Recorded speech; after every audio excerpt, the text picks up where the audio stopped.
PMS, pregnancy, menopause.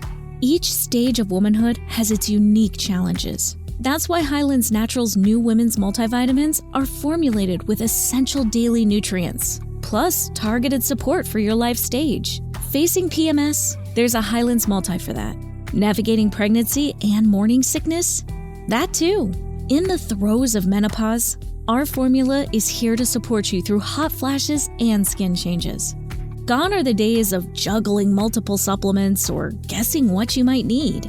With Highlands Naturals, it's one multivitamin with daily essential nutrients and science-backed ingredients to support you. An all-in-one wellness solution to lighten the load for women? Highlands Naturals is here for it.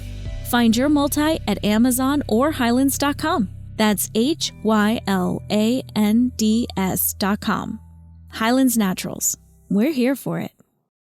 Are you struggling to conceive? You have options, and at Piedmont Reproductive Endocrinology Group, we'll make sure you have the guidance and support you need. PREG is known for individualized fertility care that's unique to every patient. We take the time to provide a reassuring and empowering experience because we believe that you deserve nothing less. Let us help you on your journey to parenthood. Visit us at pregonline.com to learn more. Get the guidance and support you need at Piedmont Reproductive Endocrinology Group. Welcome to Pretty Lies and Alibis, a podcast dedicated to the Lori Vallow and Chad Daybell case. Join us as we seek the truth and travel the long road to justice. Hi, everybody. It's Monday, and it's about 3:45 on the East Coast. What's up, Fruit Loop? Nothing much. We had a week last week. We did have a week. Yeah, so we went to go visit my parents down at the beach. And I brought my kitten, which it went okay, I think. But my dad was a little irritated with the kitty. So I had a big medical incident. Yeah, we weren't there when it happened, though. No, Fruit Loop and my kids were, I think you guys were like out somewhere. Yeah, we were on the golf cart. On the golf cart riding around. That's kind of what you do at my parents' house in their little area that they have their house. You just go out and cruise the golf cart at night. So my dad, I noticed he was starting to get really sort of irritated with the kitten. And they're really funny about their house. Like, it's always super clean. And he was worried the cat was going to, like, pick the furniture and all that. So I was a little on edge. So the cat's on this vase. And it's a tall vase that you put in the floor. And my mom has this decorative grass coming out of it. And it's, I guess it's like to my belly button, right? Yeah. Tall stuff. Yeah. So the cat's kind of climbing on the vase, and my dad gives it like the side eye and says, can you get the cat? So I go to bend down to pick up the kitty. And one of those blades goes straight through my eyeball. Yeah. Straight through. And I feel it going in. And I guess I should have maybe warned people, like, if you're squeamish, don't listen. Don't listen. Sorry, it's a little late. But so as a kid, I always had this irrational fear that one day I was going to like skewer my eyeball on something. And it came true. And it was as terrible as I ever imagined it. When we came in, you were like, look what I just did. Yeah. And you had like this brown, because your eyes are brown, and I don't know if that's what it was, but it was like this trail of brown stuff in your eye. Oh, it's still there. Yeah. Okay. So at first, it hurt when it happened. And then afterwards, it was a little bit of a sharp pain, but I could see okay. And I just thought, okay, well, maybe I'll call the eye doctor in the morning. And so I call and talk to a doctor, and he's like, oh, no, that's your eyesight. If something penetrated your eyeball, you should probably go get checked. So, Fruit Loop, you took me to a local emergency room. Yeah. So we took you to the emergency room and left you because we couldn't go in. Right. You're my daughter, So my oldest. Your oldest. And so we get back, and we're kind of hanging out, trying to figure out what to do. And we're like, we're just going to go back down there because they had done all the CT scan and all. So we're getting ready to leave, and you text, and you're like, no, you call, and you go, they're taking me to MUSC. which is in Charleston. It's like 95 miles away, Fruit Loop. It was like an hour and 40 minutes by ambulance. Right. So they gave me the sort of what happened was they put this dye or this stain in my eyeball to see if I had a leak of my eye fluid. Well, I did.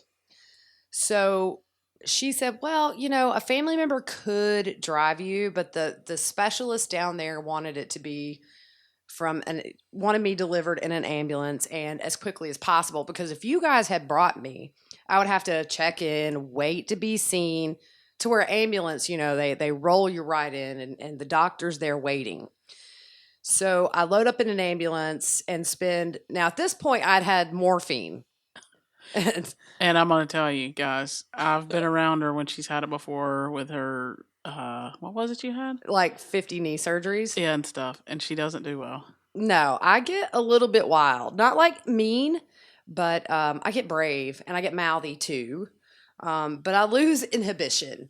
So that comes in later. So we literally, I looked at your mom when you text that and I said, we have about 10 minutes to really get information out of her, because after that it's going to be really, really, really fuzzy. Yeah, but the bad thing is I hadn't, at this point, it's like after midnight, I think. It happened at like 9:30. So by the time I took like an hour to get to the ER because I was like cleaning the house up a little bit before I left. I didn't want to leave my parents' house dirty. And all the while I got eyeball fluid like going down my face. Yeah. So they put me in the back of this ambulance for 90 something minutes. It's like an hour and a half. I've had 2 doses of morphine. I'm green.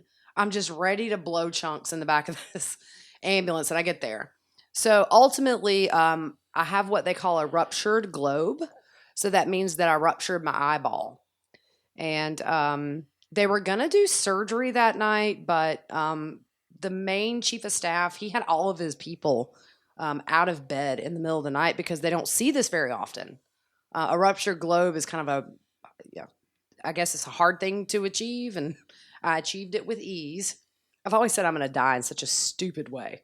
I mean, I always get hurt in the most random ways. Shish kebab eye. Yeah. So ultimately, at about 4:45 that morning, they say, well, if you want to go back to your home tonight or this morning, you can go ahead and call if it's going to take them a while. So Fruit Loop, the trusty best friend, gets texted at 4:15, 4:30, I don't know. 4:15. Yeah. And I'm like, okay, Mom, I'm ready. And Fruit Loop got in the car and drove an hour and a half with no sleep to pick me up. Yeah. And you called me 4 times on the way and asked me the same 4 questions. See, I don't remember that. Yeah, I know. Are you driving my dad's truck? What time will you get here? Well, what's bad is they dosed me up right before they put me outside. Yeah. So then this COVID stuff has our medical facilities just going crazy. So, yeah, they give you pain medicine and then just turn you loose. Mm-hmm. So I'm talking to her and I'm like, do not move. Yeah. Because we have an app where we can, her mom can watch us traveling or whatever. So we're all on there. So I was like, do not move. I was standing on the street corner. So she was like, I pull up. She's standing across the street from the hospital and where we are is some of it's not good sections of town. So yeah. Yeah. So we got it and got back home. Oh, man, that ride home was terrible because I was sick to my stomach. And I kept rolling the window down and blasting the air. And Fruit Loop's like, you're good. I'm fine. You just do you. Yeah. So anyways, Fruit Loop was just amazing through it all. It was the craziest thing ever. I'm doing okay. I can see. I got my lens a little bit, but not enough to where I have to go see a surgeon this week. But for right now, they don't think I'll have any permanent eye damage. Just a lot of emotional issues when I think about what happened. Yeah, and we did crack some jokes with your little black eye patch thing. Oh, so. Yeah, man. I was a pirate for Halloween. There you go. Perfect. Yep. So we have, as you know, we've been taking a little bit of time with our podcast in between just because there's up until a week ago or so, there hasn't been any news. We are going to be getting back to regular stuff really soon. Maybe 1 to 2 a week. I think we'll have a lot of news coming out with these upcoming hearings. So what do we have coming up, Fruit Loop? I think the November 24th hearing to move trial out of Fremont County. Yep. So change of venues coming up. Mm-hmm. Then the pre-trial. This is for Chad. Yep, is December 8th. Yep. And that trial is supposed to start January 11th and run through the 29th. And then what's the other one? Lori's pretrial is going to be February 25th, and the trial is March 22nd to April 2nd. Although, since they're joined, I assume one of these, unless the separation is granted, Yeah. one of these trial dates will drop off. Yeah. And they'll make it one. So the pretrial, what can we expect? Still a little ways away, but what's going to happen? Yeah. So both sides can bring up discovery issues, see where everyone stands, make other motions, plea deal if offered. I don't think there'll be a plea deal. Yeah, I don't think so either. Yeah, and I guess it's probably safe to say some of these other hearings could be canceled because we're joined now. One interesting thing is a local who lives there says that she hasn't seen Mark Means' car at the jail for a good while unless he's driving a new car. Yeah, that was interesting. Yeah. And it just hit me, back in August, the Gilbert Police Department said that they would be eventually filing charges for Lori and for Charles. Yeah. And so we were told 4 to 6 months back in August. So we're starting to get into the time frame of where charges for his murder could drop. Yeah, the last I saw it was saying possibly December of this year, so Yeah. it's coming up. Yeah, it won't be long. And of course, we're still waiting on the kids. We're still waiting on Tammy Daybell. And speaking of Tammy Daybell, her family, on the day of her 1-year anniversary, they launched a foundation in her honor. That was really cool. Yeah, so it's called the Tammy Douglas Daybell Foundation, too. And they say it's to honor her legacy of service and love of literacy. And it was Tammy's siblings and her parents that started it. They have all of the social media set up. And if you go on our social media sites, we have put that out there so you could follow those pages. Really excited to see what comes of that because, it's for children. And anytime you're helping kids, you can never go wrong. And I think it's just really selfless of them in the midst of, number one, not knowing what happened to Tammy, although I'm sure they have an idea. And all this uncertainty and no answers to still be thinking about how they can help children in the face of their grief. And I just think that's really amazing. Yeah. So talking about Tammy, what are you thinking about autopsy results? Well, I've been a little worried about charges lately. I know we always say they're coming, but you get that doubt that kind of creeps in.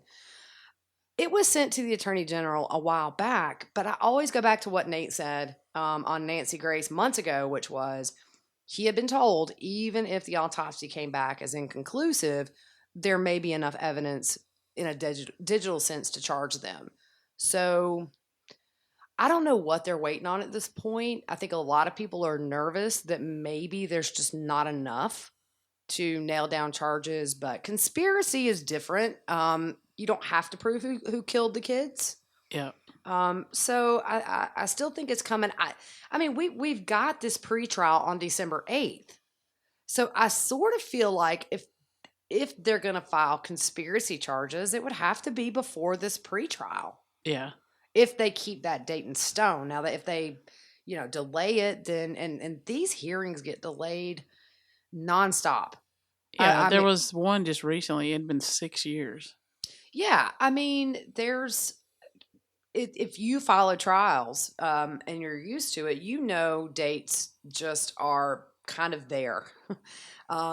They get delayed all the time. So I'm just not convinced any of these January and March dates that we just talked about are going to go through.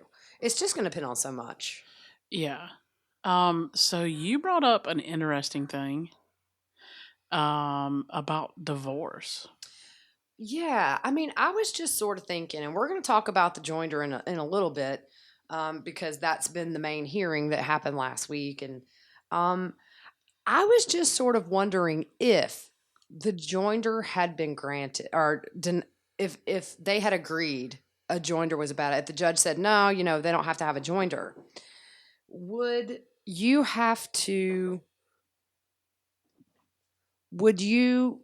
it be possible for them or for Chad to maybe try to divorce her? Sorry, guys, we had a little interruption, so we had to stop. So I'm going to restart my thought because we can't go back to re-record that part.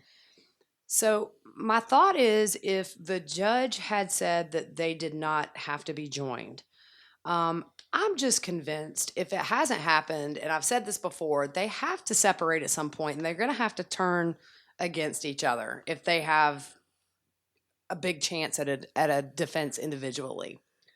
But you think about it, like if they have to, if the joinder stands, how do you separate yourself when you're sitting there? You know what I mean? I don't know. I mean, I almost feel like is that setting it up for some kind of an appeal later? I don't know. I mean, the judge ruled that there wasn't enough evidence to separate. and I totally agree. Oh, yeah, for sure. I mean, you have the same witnesses. It's all the same. Everything's the same. But I just wonder at some point before we get to trial, would Chad file for divorce or an annulment in Hawaii? Annulments in Hawaii are really hard to get. Yeah. But if you notice at the joinder, Pryor referred to her as Lori. Did you miss your deadline to renew your Medicaid coverage? You can still send your completed annual review form to Healthy Connections Medicaid. You may be assigned to another health plan, but you can ask to come back to First Choice within 60 days of renewed Medicaid eligibility. It's your family. It's your choice. First Choice is the right choice. Renew and choose us. Visit selecthealthofsc.com/renew to learn more. Vallow with no flinching from Chad. Of course, he didn't flinch at all. I thought my TV was frozen again. I'm going to tell you. That must sit there like a statue. He was like, I don't even know if he blinked. Yeah. No nostril flaring that I normally look to make sure that my TV's not frozen. Yeah. But to me, that sort of speaks volumes because you've got Mark Means calling her Daybell and you've got Chad's lawyer calling her Vallow. So I've seen it before where you've got two defendants and they divorce during the process of before they go to trial, or an annulment. It's really hard to get annulments in Hawaii, and there's like 6 different criteria, but one of them is getting married under duress or fraud. So that could come into part of a defense later if, let's say, Lori wants to claim she's brainwashed by Chad and says, hey, yeah, I married him, but I wasn't in my right mind because he's manipulative and he brought me into this crazy cult. I don't know. Yeah, it was just a thought I had. Yeah. I mean, I think the unexpected is normal in this case, but it was just a thought I had. I don't know. Maybe they won't. Maybe they're just as joined as they were. Nate Eaton said recently, as far as he knew, they were still on board with each other. I just think it's going to be every man for himself at some point. You would think so. But it's going to be crazy with them both sitting there, and if it seems Pryor definitely has a different approach than Means, but yeah, I don't know. He's not tweeting. No, oh my gosh, we're going to talk about that in a second too. Just after we talk about Melanie and Brandon, there hasn't been much movement there. They've submitted their list of witnesses for the trial. And there were some motions for witnesses to appear on telephone. But other than that, I haven't heard anything about Melanie Pulowski or Brandon. Nope. It's been really quiet. She's had her baby, so I'm sure just those early weeks of motherhood are exhausting. And then you've got, the biggest trial, I think, of the decade in this country, in the background. Yeah. So we were talking about Mark Means' tweet. Oh, boy. And what he said was, as I prepare the defense for Lori Vallow Daybell, I'm learning that persons like Melanie Gibbs, he said it with an S, it's just Gibb. Mm-hmm. You would think he would know that, but anyways. And her boyfriend David Warwick appear to have been eagerly involved in more than they let on. If you know something, say something. And then he put a video with rats like running from a sinking ship type thing. I don't know what he was thinking. Yeah. I mean, I was like, what the world? Yeah, but the second tweet, because he did a little thread, was the defense lacks the resources of the prosecution, the state of Idaho, the Attorney General of Idaho, the FBI, Chandler Police, Madison County Sheriff's Department, Fremont County Sheriff's Department, and the Rexburg Police, etc. We need the persons of knowledge to come forward. I still don't know what Uh, to say about that. I have okay, the person you're defending knows everything. Right. Like, okay, tell the truth. Mm-hmm. Well, I mean, I know people have very split feelings on Melanie Gibb, and I think we've expressed our feelings in the past about her. But here's the thing: Melanie Gibb and David Warwick are not under investigation, as far as we know, Nope. and they're working with police. So I'm not sure how he thought that sort of in almost intimidating the star witness for this trial, as far as we know. What would that do for him? Yeah, like I I don't know if I've ever seen that. Like you followed one of the big cases. No, Okay, did you see any tweets or I've never seen a defense attorney call out a witness or sort of implicate them in something yeah. ever, like before a trial started. Now, after I've seen, people say things or defense attorneys, I think of like Kirk Nermy in the Jodi Arias case. He wrote a book Yeah, afterwards. way after because Yeah. he did not want to risk any kind of an appeal. Yeah. Um, So I don't or ineffective counsel. I mean, he was defense, but he didn't want to be seen as like somebody who couldn't handle it. yeah. So Melanie gives response from so Nate evidently talked to her and she just said the truth will prevail. Yeah, I mean, she is a free woman, and I think if law enforcement had any inclination that she was somehow involved or hid anything having to do with these murders, I don't think she would just be a free woman. Yeah. Um, And we don't know everything. We know just a small bit of what they know. exactly. There's more stuff that they have told the police, obviously, but we don't know it all because we haven't went to trial yet.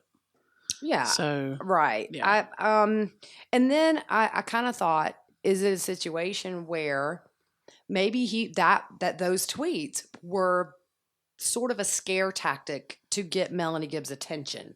Like, is he sort of warning her they're coming after her? Because I thought Pryor did the same thing at the preliminary, Yeah. where he's questioning Melanie Gibbs' relationship with Tylee. Yeah. And he's making it known Tylee didn't like Melanie Gibb, and maybe Melanie didn't like Tylee. I don't know. Yeah. But I felt like Pryor had already started this trend at the preliminary.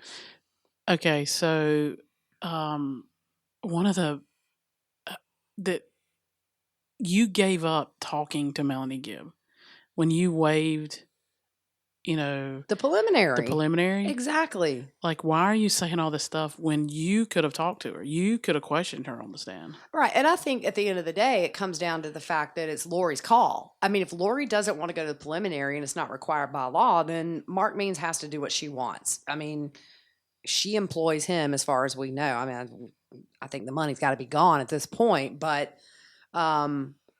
so you're absolutely right, though.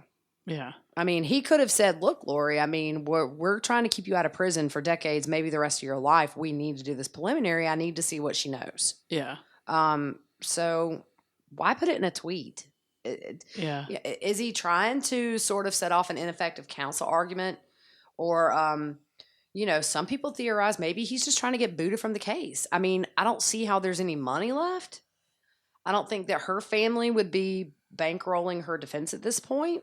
Yeah. I know that later on down the road, I think that they can ask to be removed or they can ask to be paid from a public fund, which is essentially like, they go from being private counsel to sort of a public defender. Yeah. But then is he trying to discredit Melanie Gibb and David Warwick as a witness And taint the jury pool. Right. Because they're going to vet the jurors, but nothing good came out of that tweet. I mean, No. it backfired on him. Didn't he delete it? No, it's still there. Oh, is it? Okay. Yeah, because I checked today to just make sure I had the quote right, the tweet right. Gotcha. And it's still there. I mean, he didn't do a dirty delete. Yeah. So, Because he did that before, right? yeah, I Yeah. think maybe he has. Yeah. I did it on a group once. I got jumped. I had no clue about a dirty delete. I just had a fact wrong or something, and I deleted it. And then I remember that. 50 people jumped on me and were like, Yeah. "What are you hiding?" I'm like, bad grammar? Yeah, exactly. So who knows? But there are a couple of pieces of law that sort of deal with this. There is Rule 3.6 is called trial publicity. And it says a lawyer who is participating or has participated in the investigation or litigation of a matter shall not make extrajudicial statement that the lawyer knows or reasonably should know will be, excuse me, decimated by means of public communication and will have a substantial likelihood of materially prejudicing oh Yeah, you dear. got it. See, I can't even blame my eyeball on this. Yeah, close your eye. Look at it. Yeah. It's blurry. Or prejudice. Can you say the word? You said it. Just go. Okay. And in other words, like proceeding in the matter. Now, Part B says, notwithstanding paragraph A, a lawyer may state a request for assistance in obtaining evidence and information necessary thereto. So it sort of goes both ways. Yeah. You could say he did a bad thing because he could be tainting potential jurors, or you could say he's trying to find evidence of and information. Okay, if he would have tweeted out, "Hey, I'm looking for people who know more stuff." Yeah. I think that's a little different than throwing Well, yeah, because them under the bus and but saying, you're calling them rats, "Yeah." and it was actually a video. it was a video of rats running. Yeah. So I just don't see where anything. I mean, I don't think that the prosecution said anything about that tweet. I didn't see any kind of a statement. Maybe I'm wrong, but who knows? I mean, maybe they're holding their cards and waiting to see. It wouldn't do any good for the prosecution at this point to throw Mark Means off. I don't think, because we're too far already in the process. Okay, can I tell you my theory on the reason why they didn't wait? They wanted the joinder. Why? Like, this is just my theory. This is Fruit Loops theory. So he can ride on Pryor's coattails. Yeah, they're in the same building. I really don't. He doesn't know. He doesn't know what to do. So I think really he can ride on his coattails. I think you might be right. They share a building, so that Yeah. the joinder makes sense in that they can both pour over everything together. But Pryor is very active in filing stuff, and Mark Means hasn't filed anything since September 21st. Yeah. So who knows what's going on? Well, he filed a ton of stuff for discovery in April or something. Right, and that deadline just passed. It was October the 29th, and I mean, we've got a list here, and we're going to go through it real quick. He's asked, okay, so back in April, Mark Means asked for all audio and video recordings, communications, emails, texts, social media posts, voicemails, videos, statements, pictures, police reports, agency reports, notes, charts, graphs, and files regarding the following people: Lori, Chad, Melanie Gibb, David Warwick, Alex Cox, Zulema, Charles Vallow, Adam Cox, Summer Shiflett, which is Lori's sister, Melanie Pulowski, Ian Pulowski, Kay and Larry Woodcock, Heather Daybell, other witnesses or potential witnesses, That 15, just everybody. JJ and Tylee. And they also asked for the toxicology and autopsy reports for Charles Vallow, Joe Ryan, Alex Cox, and Tammy Daybell. He's not entitled to that stuff. Yeah, we've discussed it before, right? If prosecution doesn't bring up something, right, it's later on. He can get it at trial, right? Well, I mean, right now they're not charged with anything other than the disposal of the kid and the destruction of the kid's remains. This has nothing to do with Charles's autopsy. This has nothing to do with Joe's autopsy. Nothing to do with Tammy Daybell right now with the charges. Yeah. So, also requesting the names of all investigating authorities and the communication they made during the course of their investigation. 2 years worth of emails from Lori's computer, social media postings, dating and romantic website information, along with all financial records. Included in the request are records from Lori's telephone, laptop, and other items saying they belong to her. He also asked for documents, recordings, written evidence, photographs, videos, recordings, reports, texts, emails, financials, and including Kay and Larry, Brandon Bourdreau, and others. And he's asking for the jailhouse recordings and letters for Chad and Lori, and autopsy and toxicology reports for JJ and Tylee. So last week, Rob Wood essentially was like, this is vague, really broad, it's burdensome. You're asking for the kitchen sink when right now we've got 2 felony counts. Yeah. I'm telling you, means don't know nothing. Right. So last week, in response to Rob Wood saying, you're not getting all of it. I know that Rob Wood did give some discovery to him that is relevant to the charges. And so Mark Means last week sent an 8-page letter to Rob Wood as a follow-up to his response. So he said that Means said that Wood's responses were not sufficient. And Nate's website, East Idaho News, they got a copy of the letter that was from a source. And it said, after careful review, your responses lack compliance. This is our good faith attempt to resolve the issue prior to filing a motion to compel Means rights. Please provide full and complete responses no later than 5 p.m. as of Thursday, October 29th to our office. The only thing that really prosecution can't hold on to is any kind of evidence that proves her innocence. Yeah. Or that would prove that maybe she wasn't the mastermind or she was duped or whatever.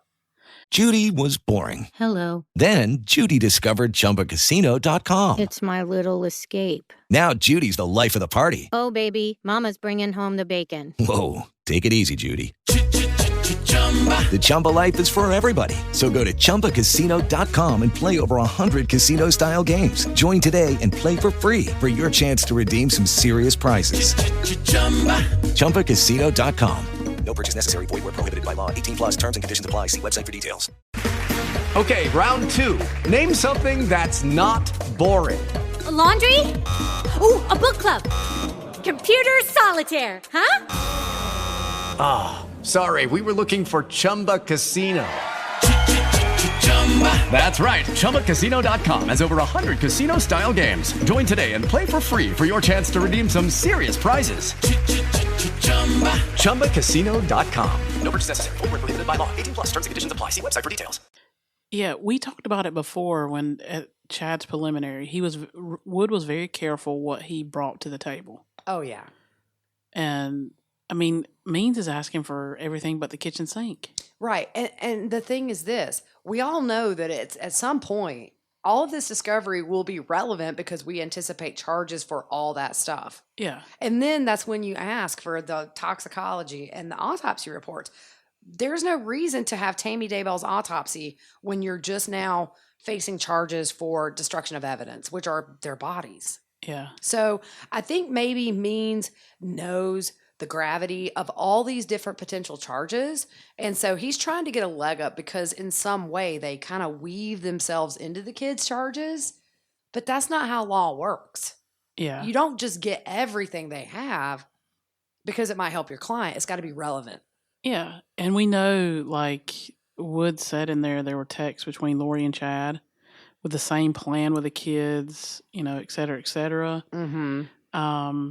And then his statement about where he said that the 2 cases were essentially the same for both defendants, that state police will demonstrate that the concealment of Tylee and JJ's bodies are the result of the same plan and the same series of acts and transactions which constitute the offense for which both defendants are charged. Mm-hmm. So, okay, I'll just sit here thinking, all the information that Means just asked for, it's like, okay, like your client is so guilty. Yeah, I mean, and I think it's just that there's so much more to come. Is he trying to get a leg up on defense for this? I don't know that he'll represent her in these other future charges that are for Charles or whatever.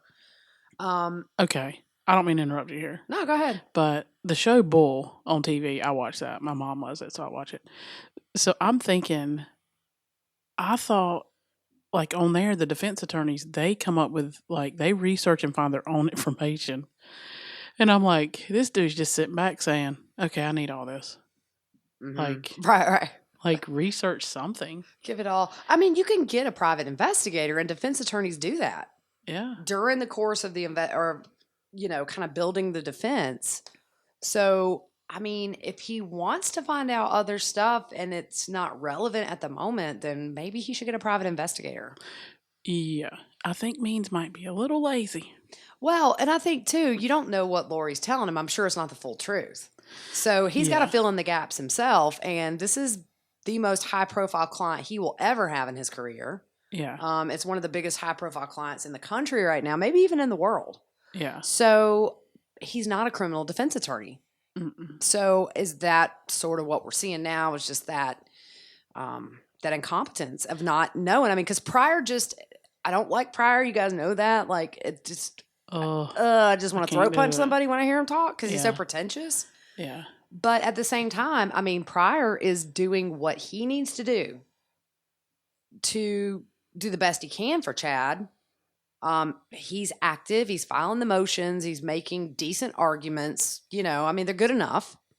Yeah. And Means hasn't filed anything since September. We're in November. Yep. Nothing. We've heard nothing about anything with her.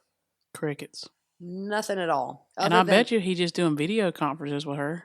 Well, yeah, because he's so far away. It's He's saving. Yeah, he's is it saving gas. Is it a 4-hour drive? I think that's what they said, like 4.5 hour drive. I'd be curious to know, how often Pryor comes to where Chad is. Yeah. But I guess if you're not getting paid or whatever and you're 4 hours away, I mean, they waived those 2 appearances. So it doesn't seem like an aggressive defense at this moment. Yep.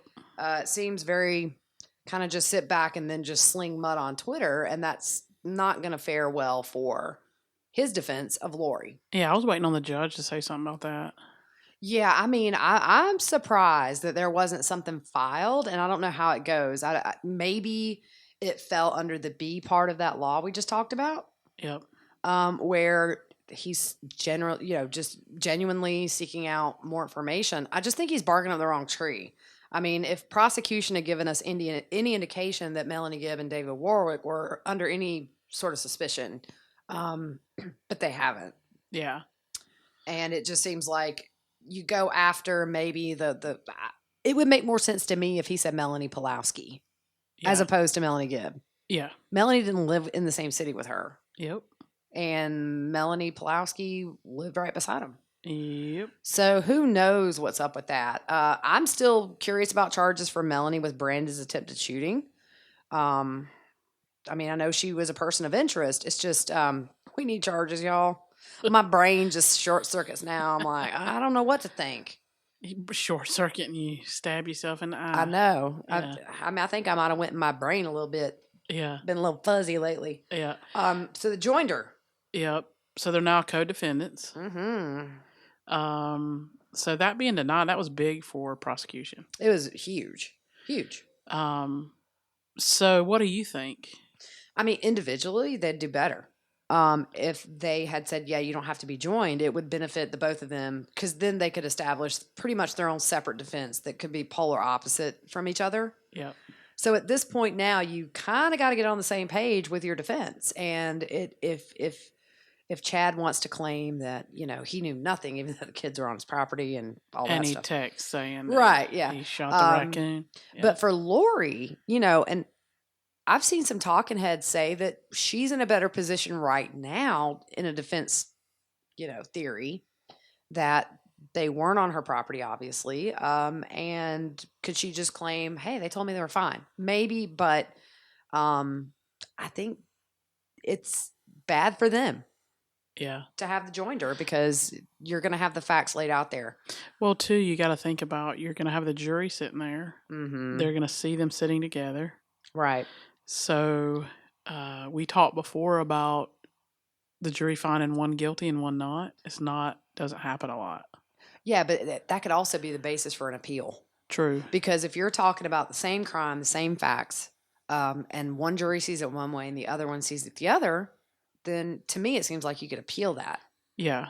And then you risk, a mistrial or whatever, and it becomes a cycle. Yeah. I don't think it's going to be separate. I think it's going to be joined. I think so too. I don't think he's going to, because I think now Pryor will definitely file for the separation. Yep.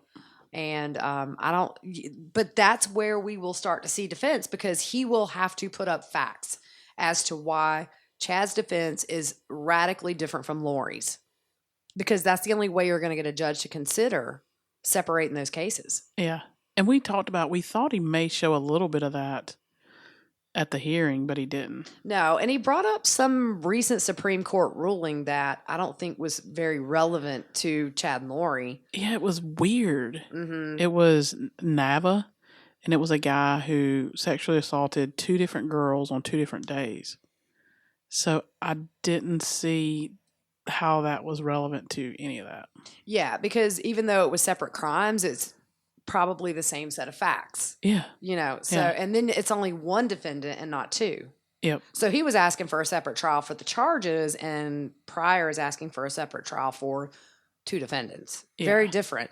And the judge, Pryor asked, he said he didn't have all of the discovery he needs right now, and he asked the judge to allow them to get all the discovery first, then come back and argue to sever the cases. And the judge was like, I'm confused because the process chronologically needs to have cases joindered first before they can argue to be severed. So he shot him down with that. Yeah, that was funny. He was like, they're separate right now until the ruling. Right, yeah. He was like, I can't rule, because I have to make this ruling first, and I haven't made it. Yeah. So do you think that, how do you think it's going to go with defense strategies if this thing's joined? I mean, they seem to have different strategies. I think he'll have to tell why if he files for severance. Mm-hmm. Could Lori be called as a witness in that? I think so. I think this may be the one time that they get on the stand. I know, like in a murder trial, they're gonna not want to put them on the stand because that opens them up to cross-examination. Yeah. And the defense attorneys are just gonna, not want to go there. But it could be a situation where one or both of them could have to get on the stand and tell why. Yeah. Maybe Chad gets up and says, hey, look, this is sort of my defense. This is, without telling you all of it. We will get more information, I think, if he files for the severance and it goes to a hearing. Yeah. We're going to have to hear part of his alibi or defense or whatever. Yeah. Which we know, he doesn't. Mm-hmm. He doesn't have. So it's not going to be easy to prove that it should be severed. No. He was very quick to allow the joinder. So I'm still curious about the interactions with Chad and Lori. Mm-hmm. Remember, she wanted the joinder. Yes. So I don't know. Could that just still be a little bit of a tactic of saying, well, yeah, she was brainwashed and she does anything he asks? I don't know. I wouldn't want a joinder. Yeah.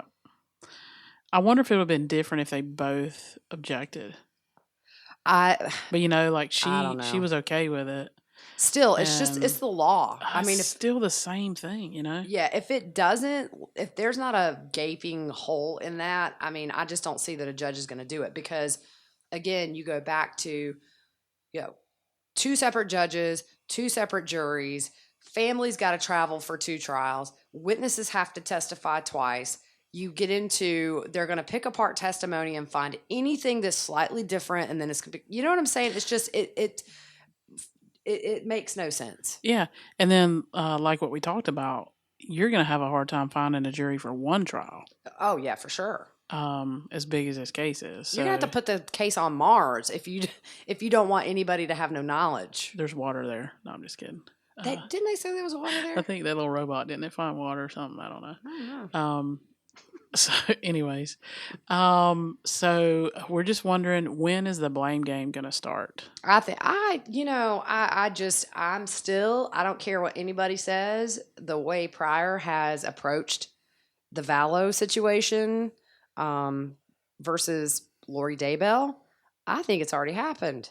Whether or not they admit to it, I think Pryor's told him, like, you got to throw her under the bus and run. Yeah. You got to make this all about her.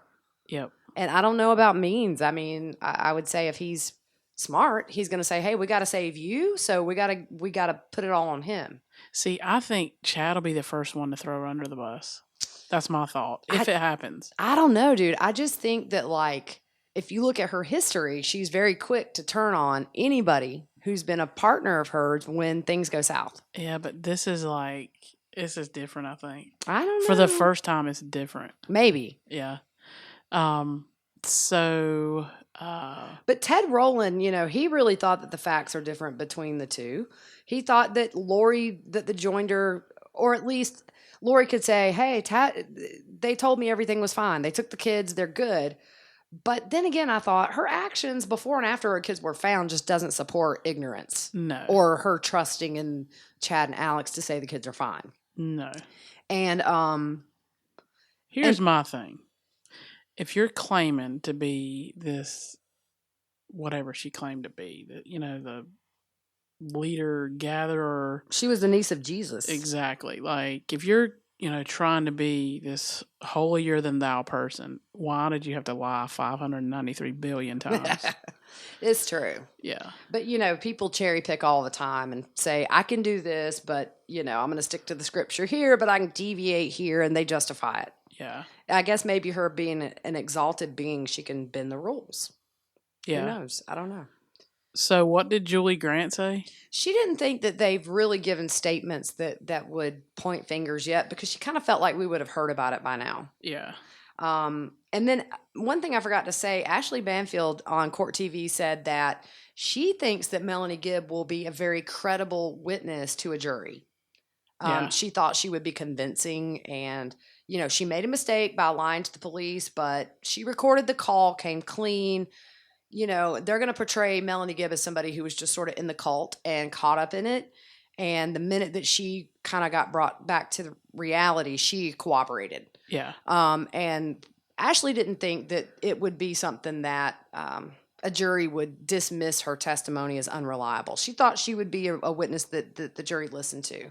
Yeah. And probably is going to be one of the most important witnesses, I think, other than Zulema.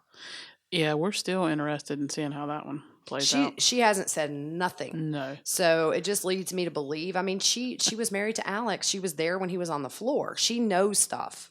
Yeah, I just wonder if he talked a lot to her. You never know. I mean, if she's part of this group, it seems to me that maybe some of them knew about the murder, some did not. And I don't know whether or not she knew. I can't say. I just say that I find it hard to believe she knows nothing. Yeah. Yeah. So you listen to this 45-minute recording with Lori, and it talked about Joe Ryan. It came from Annie Cushing, which is Joe Ryan's sister and Tally's aunt, right? Yeah. So somehow this recording, I don't know where it came from. It was put out there, and it was audio from October of 2018. So that was only months after Joe Ryan's death. It was edited. You could tell listening to it. There was clips missing, like parts missing. There was a group of people there, and it was at Melanie Gibb's house. So there was like a bigger group that I think Melanie had invited Lori to speak. So she just starts sharing this stuff, and some notes I took, just listening to it. I listened to it like 3 times. She goes in talking about how the Bible, tells that it's okay. Like, what'd she say? She's talking about Joe, killing Joe, that if he comes against you 1 time, 2 times, 3 times, you can kill him. Like, it's in the Bible. I didn't have that version of the Bible. Yeah, the 10 Commandments say thou shalt not kill. So then she says, talks about Joe going before the judges, and he persuaded the judges to believe him. So then she had to let Tylee go with this monster. But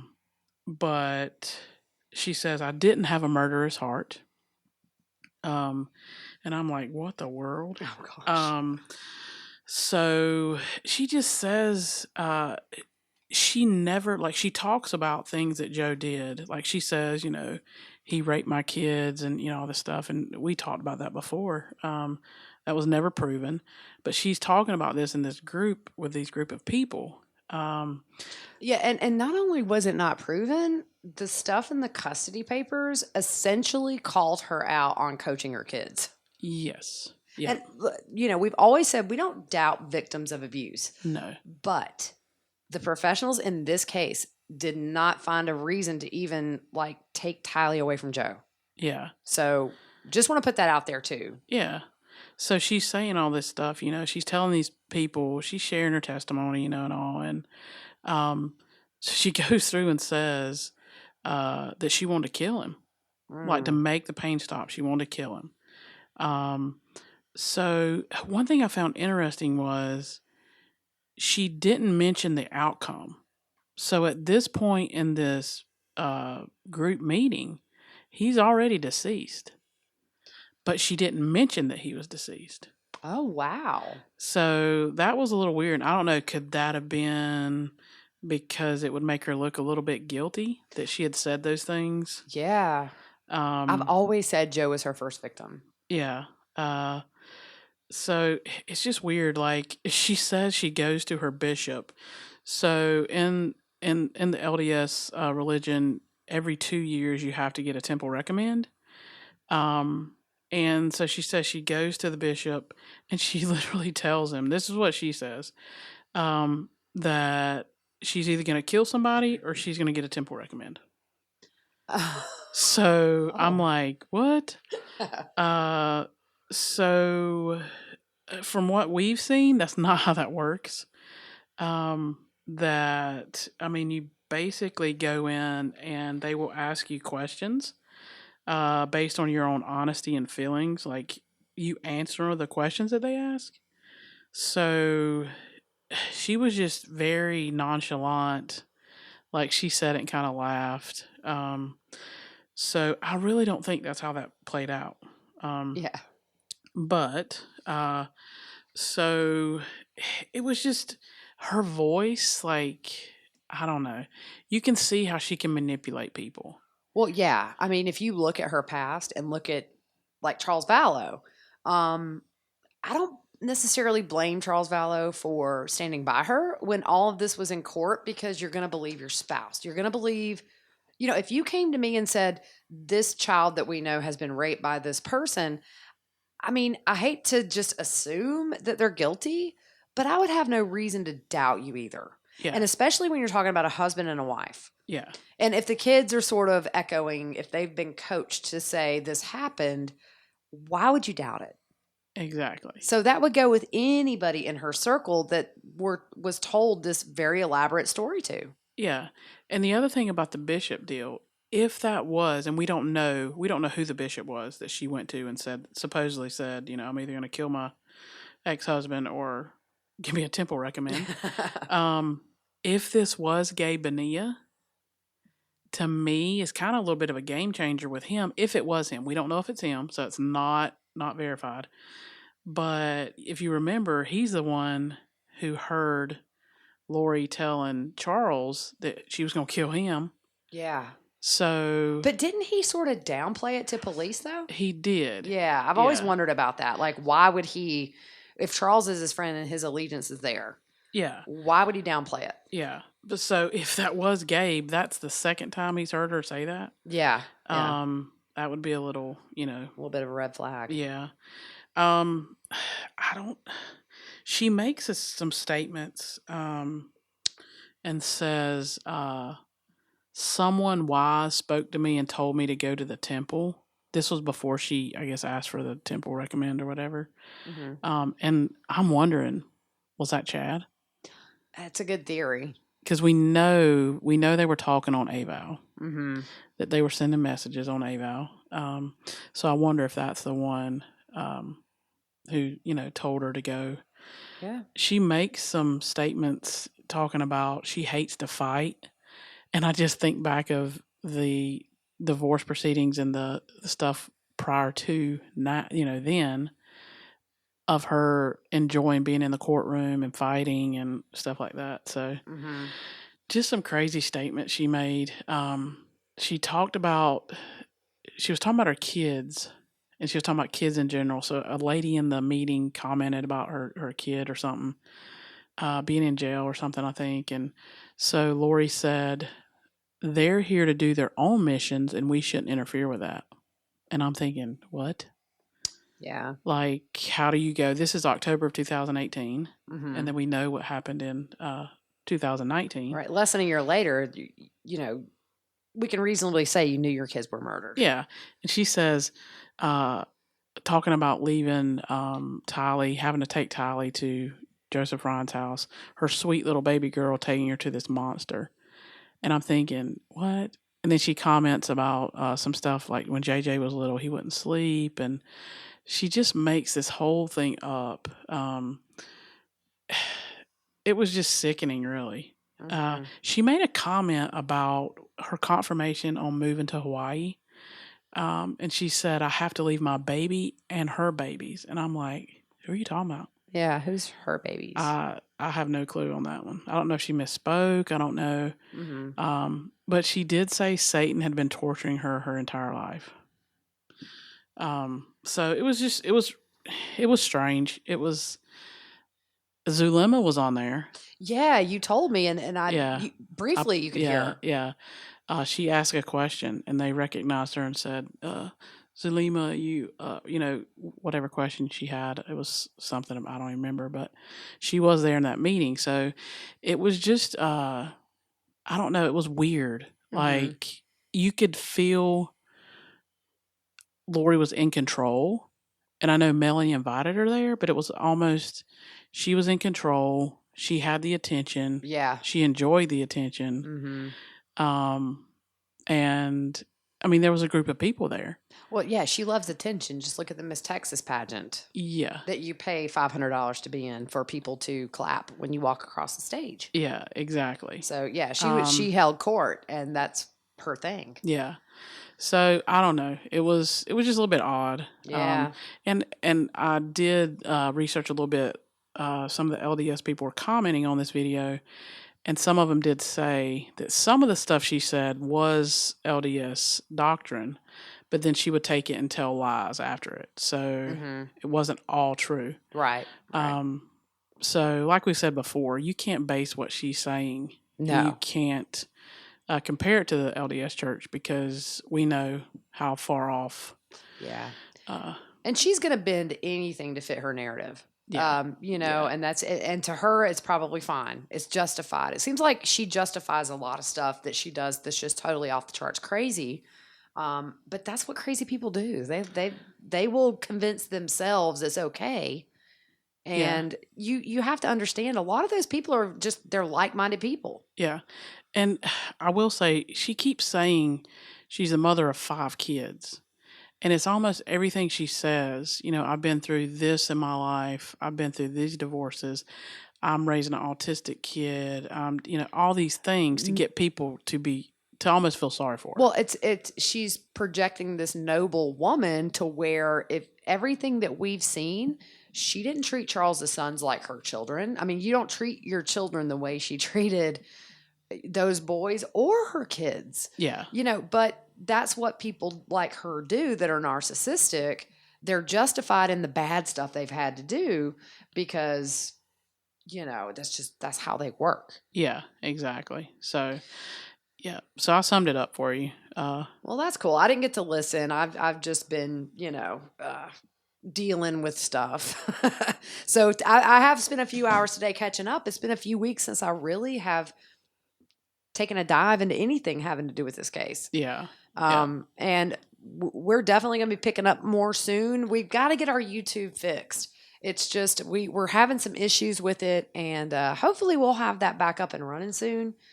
But we have a lot of stuff coming up, just hearing wise, if they stand, and then future charges. Okay, I want to say this. What you want to say? So Janice. Oh my gosh. She dressed up. I don't know if y'all saw that, but she dressed up like Lori for Halloween. It was on the front courthouse steps. Oh man. She looked identical. It gave me the willies because I saw somewhere Janice is a local in Rexburg, and she's very active in all of the groups on Facebook that I've seen, and she's a really cool lady, but I had no clue that she looked like her until she put her in a orange jumpsuit and had the beach curls in her hair. It said, she had a thing on that said model inmate. There were people commenting saying, like, they were sending like messages, is she out? Right. Is she just doing a photo shoot in front of the jail for Halloween? Yeah. Is this like one of those inmate build up things where they say, let's have a photo shoot? Yeah. Yeah, it's crazy. We posted that on all of our social media on Instagram, Twitter, and Facebook. Yeah. So if you don't know what we're talking about, you will scroll down a little bit and see what you probably initially will think is Lori Vallow outside the jail. It's not. It's Janice rocking that costume. Oh yeah, it was good. Totally insane. Yep. So I think that's all we had. I'm sure. How long did we go today? 57 minutes. That ain't bad. We've went longer before, Yeah. but we just had a little bit to cover.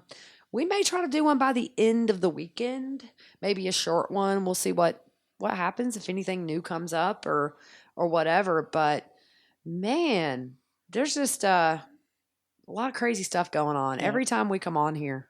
Yep. There's just something. And just think about what we don't have yet: the emails, the texts, the voicemails, whatever. Oh yeah. Man, we'll be podcasting in this case till Jesus sounds the trumpets. It'll be 24-hour podcast.